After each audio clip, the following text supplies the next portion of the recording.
खोन साहब पहले तो ये बताएं, ये जो इतला चल रही है 21 अक्टूबर वाली, कभी तक आपको की फॉर्मली इसकी कॉन्फर्मेशन हुई है? आपकी इजलास में किसी से बात हुई है मियां साहब के आने की? जी अभी तो कोई इसकी फॉर्मल कंफर्मेशन नहीं है, लेकिन वो जब भी फैसला करेंगे, उनका मुल्क है, वो आएंगे, वो अदालतों का सामना करेंगे और अगर उन्हें जेल भी जाना पड़ता है उसके लिए भी वो तैयार हैं। असल तो मकसद ये है कि वापस आकर पहले तो 2017 की जो नाइंसाफी है उसको रिवर्स किया जाए, जो उनको नाहक तौर पर दुरुस्त इंशाल्लाह वो इलेक्शन में मुस्लिम लीग नून। अच्छा ये बताएं, ये सारे खुरम ये पीपल्स पार्टी बड़ी अग्रेसिव हुई है। आज वो हसन मुर्तजा जो पंजाब के इनके सदर हैं, उन्होंने भी कहा कि जी ये कैसे एलाइज हैं, एक तरफ जनरल सेक्रेटरी आप अपने इत्तेहादी भी कहते हैं और फिर छुरे भी घूमते हैं। फिर बिलावल ने कहा कि 16 माह से मैं कह रहा हूं इन लोगों को, लेकिन हमारे इत्तेहादी डर गए हैं, ये इलेक्शन से डर गए हैं और मैं इनको कह रहा हूं जो डर गया वो मर गया। यानी कि जब आप एलाइज थे गवर्नमेंट में, तब से बिलावल साहब का ये है एनालिसिस कि आप लोग इलेक्शन से डर गए हैं। क्यों डर गए हैं यार? अब आप लोग वाकई डर गए हैं, और अगर नहीं डरे तो ये बिलावल ऐसी बात क्यों कर रहे हैं आप लोगों के बारे में? जी वो सियासी जलसों से, इंतखाबी जलसों से खिताब कर रहे हैं, वो ये बात करेंगे, लेकिन जो हकीकत है और फैक्ट है वो ये है कि इन 16 माह में जो 15 जमातें पिछली हुकूमत में शामिल थी, उनके दरमियान एक मिसाली इत्तफाक और यूनिटी हमें देखने को मिली। वो नजर आ रही है, हमें नजर आ रही है, हमें नजर आ रही है खुरम भाई। हाँ, तो वो एक उस वक्त के जो हालात के मुताबिक काबीना के अंदर बहुत तवील बहसें भी हुई, खिलाफ राय भी हुआ, लेकिन बिलाखिर शहबाज शरीफ की क़यादत पर तमाम जमातों ने बशमूल पीपल्स पार्टी, उन्होंने इस पर इत्तफाक किया और अपनी जो हिमायत थी उसका यकीन दिलाया। आप ये कह रहे हैं कि जलसा बढ़ाने के लिए बिलावल भुट्टो गलत बयानी से काम ले रहे हैं, झूठा इल्जाम लगा रहे हैं? मैं ये कह रहा हूं कि वो अपने जो उनका इलेक्टोरेट है, जो उनके वोटर हैं, उनसे जब वो बात कर रहे हैं तो वो इस किस्म की सियासी गुफ्तगू होगी। अच्छा जरा इसमें भी ज्यादा बात कर लें, तैयार होना चाहिए। जरा इसमें भी बात कर लें, दो बड़े सियासतदान बैठे हुए हैं, ये हर चीज को जब आप ये लोग कह देते हैं कि ये सियासी बयान था, तो बेसिकली आप हर झूठे बयान को सियासी बयान कहते हैं, तो आपका ख्याल यह है कि सियासत और झूठ सिनोनिमस हैं, एक ही चीज है? ये दो बातें। एक तो ये है कि ये जो 16 माह की हुकूमत थी, ये तमाम जमातों ने मिलकर एक काविश की थी, लेकिन हम किसी इंतखाबी इत्तेहाद का हिस्सा तो नहीं है। एक दफा जब वो हुकूमत अपनी मुद्दत मुकम्मल करके तहलील हो गई है, तो वो जो हमारी दूसरे के साथ इकट्ठे चलेंगे, जिस किस्म का इत्तेहाद काबीना में था, उस तरह का इत्तेहाद तो फिर आप ये क्यों नहीं कहते? फिर खुरम आप खुल के क्यों नहीं कहते कि बिलावल भुट्टो ने ये जो बात जलसे में कही है गलत कही है? बिलावल भुट्टो ने 16 माह में किसी को नहीं कहा कि आप लोग डर गए। मालिक, आप खुर्रम साहब से क्यों ऐसी बात कहना चाहते हैं? मैं चाहता हूं उससे कंट्रोवर्सी छिड़े। मैं कंट्रोवर्सी नहीं चाह रहा। नहीं, उन्होंने एक बात उसकी वजाहत कर दी।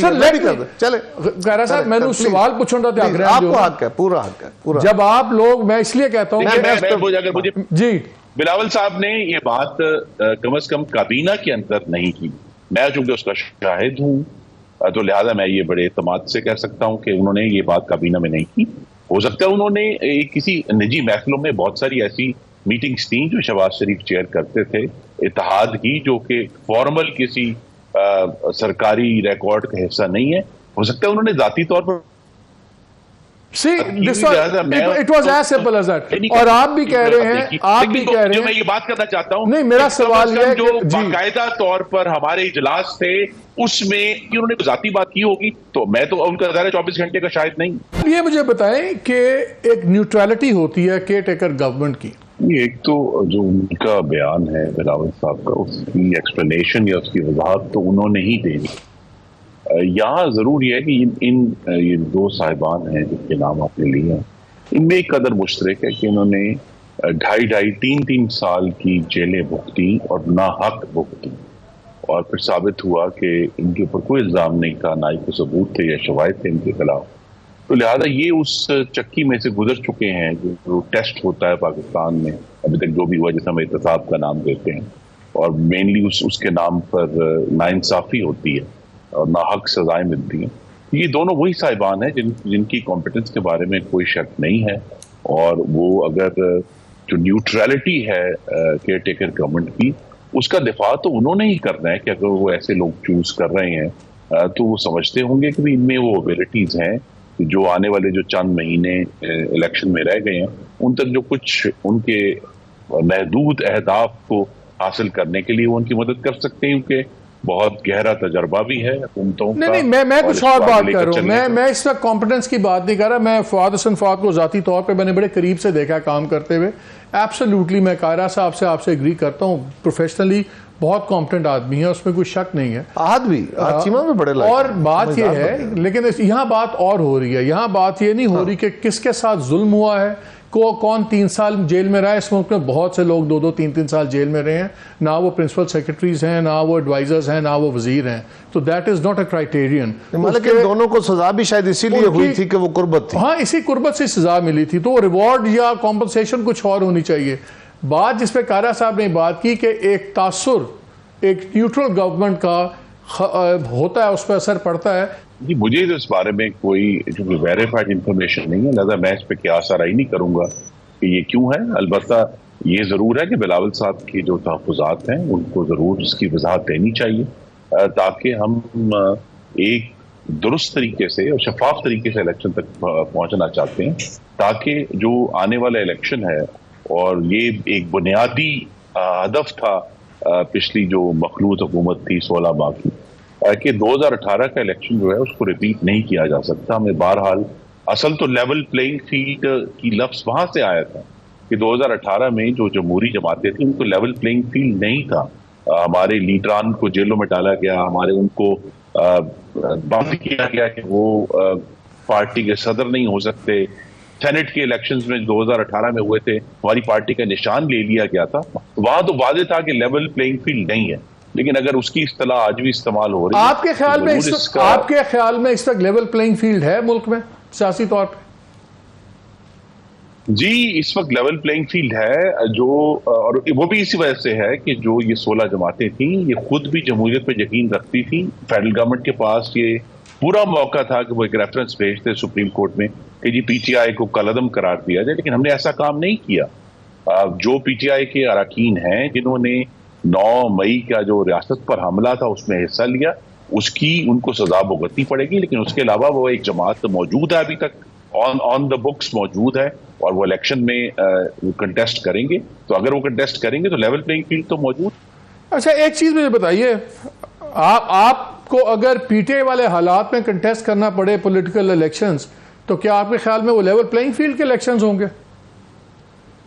जी, हमें देखिए, हमने तो मालिक साहब जीएचक्यू पर हमला नहीं किया था। तमाम तर जुल्म सहने के बावजूद हमने रेडियो पाकिस्तान पेशावर को आग नहीं लगाई थी, हमने जिना हाउस लाहौर को आग नहीं लगाई, हमने जो है वो पुलिस की पूरे मुल्क में दर्जनों गाड़ियां कहीं भी नहीं चलाई। तो लिहाजा वो जो 9 मई का वाकया है वो एक पाकिस्तान की तारीख में एक नई मिसाल रकम हुई। अगर इलेक्शंस में मुझे एक बात बताइए, मुझे एक बात बताइए, मुझे अगर मैं मुकम्मल कर लूं कि एक ऐसी जमात जो अपने आप को सियासी कहती है, उसने एक वाज़े तौर पर तशद्दुद का और वायलेंस का रास्ता अपनाया, जो कि सियासत का हिस्सा नहीं है। पीपल्स पार्टी, मुस्लिम लीग नून के ऊपर इससे बड़े बड़े मुसीबतें टूटी हैं, लेकिन हमने कभी रियासत पर हमला करके उसको आग नहीं। मुझे एक बात बताएं, अगर इलेक्शंस होते हैं, मैंने एक ब्रेक लेनी है, लेकिन एक सवाल ब्रेक से पहले आपसे करता हूं, फिर उसी का जवाब कारा साहब से ब्रेक के बाद आगे लूंगा। अगर इलेक्शंस होते हैं जिसमें इमरान खान नहीं होते, डिस्क्वालीफाई हो गए होते हैं, उस वक्त पीटीआई जो है उसकी बहुत से मेन लीडर्स या ज़ेर ज़मीन होते हैं या डिस्क्वालीफाई होते हैं, इलेक्शन नहीं लड़ सकते, एक नई पौध के साथ वो इलेक्शन लड़ते हैं, आप इलेक्शन जीत जाते हैं और वो भी 50-50, 60-60 हज़ार वोट ले लेते हैं, लेकिन इलेक्शन हार जाते हैं। आपके ख्याल में उसके नतीजे में बनने वाली जो पार्लियामान होगी, क्या वो सीरियसली लोग उसको लेंगे? क्या वो निज़ाम चला पाएगी? मुस्लिम लीग नून का और इससे पहले पीपल्स पार्टी का इम्तिहान हुआ था कि जब उन पर मुसीबतें आई, क्या उनके लोग उनको छोड़कर गए? कुछ लोग छोड़कर गए, लेकिन बहुत बड़ी तादाद जेलों में जाने के बावजूद हर किस्म के जुल्म सहने के बावजूद अपनी पार्टी को नहीं छोड़ा उन्होंने। हम भी मौजूद रहे 4 साल, हमारे ऊपर भी जुल्म हो रहे थे, शायद अब्बासी ने तो नहीं छोड़ा। बॉस, मेरा सवाल ये नहीं है, मेरा सवाल बड़ा सिंपल है। तो एक इलेक्शन होता है, सुन लीजिए, एक इलेक्शन होता है जिसमें इमरान खान नहीं लड़ पाते इलेक्शन, उनकी टॉप टियर के लोग इलेक्शन नहीं लड़ पाते, एक सेकंड टियर और थर्ड टियर के लोग इलेक्शन लड़ते हैं, कुछ जीतते हैं कुछ हारते हैं। उसके नतीजे में जो पार्लियामान बनेगी, क्या आपके ख्याल में उसकी रेलेवेंस होगी और वो पूरी एम्पावर्ड फंक्शनल पार्लियामान चल सकेगी? हाँ या ना? पार्लियामान चल यस और नो? जी यस, चल सकेगी, इसलिए कि जो पीटीआई के लोग छोड़कर गए हैं उनके पास ऑप्शन था कि वो भी जो है इस मुश्किल वक्त में अपनी पार्टी के साथ खड़े रहते। ठीक, जिस तरह वो रेलेवेंट होगी, उसी तरह टूट गई। मुझे